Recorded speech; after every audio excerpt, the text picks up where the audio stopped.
Unfortunately, we've got a wee little problem with the E30 that is gonna require this bad boy.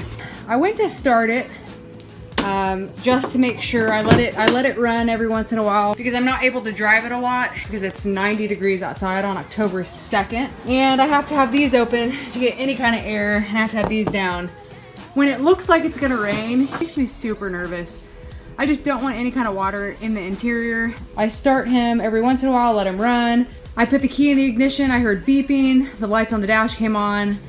I went to turn it and nothing happened. No turnover, no crank, no nothing. So my first step is gonna be examining the battery. I'm gonna make sure there's no corrosion on the battery.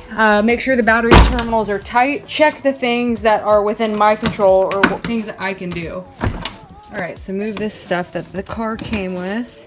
If anybody's interested in these seat covers, by the way, hit me up. I would be willing to get rid of them. I can't remember what brand they are, but they're in pretty good shape. The guy before me, the guy he bought them from, bought them for the car and had them on the car, had them on the interior. And since I park in the garage all the time, it never sits outside, so I took them off. So just looking at it, there's really no corrosion.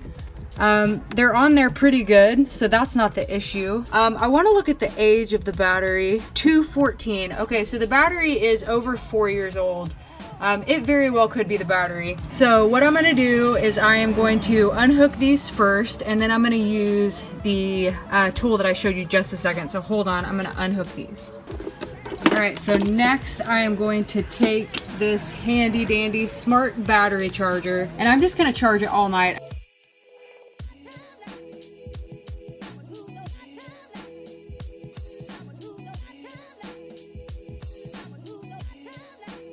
I'm gonna plug it in.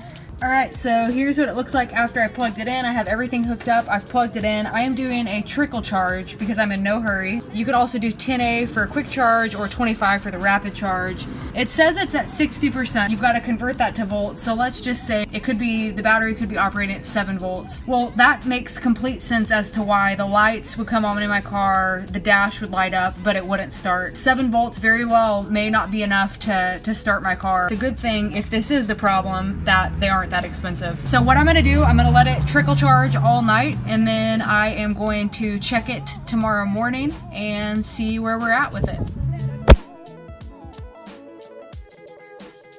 After letting this thing charge, it still says it is at 60%, which that is what I started it at. That's kind of good, kind of not.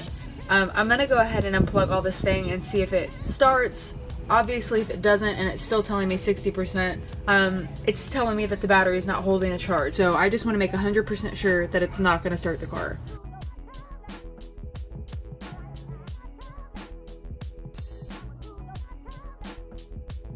All right, we're going to try to start. The lights, everything, come on. Huh. Well, there you go. It starts. You know, with this car, I may have just waited too long before I started it and let it kind of run. I'm gonna watch it over the next few weeks. I'm probably gonna start it maybe once or twice a week. I'm definitely gonna try and drive it more when the weather gets nicer outside, but like I said, right now it's just too hot. So I'm gonna watch it over the next few weeks. I'm going to start it once or twice a week, make sure startup's strong, make sure it's starting at all. And that could have just been the issue. The battery may not be bad, it's just the fact that maybe I waited too long to start it. So that is it.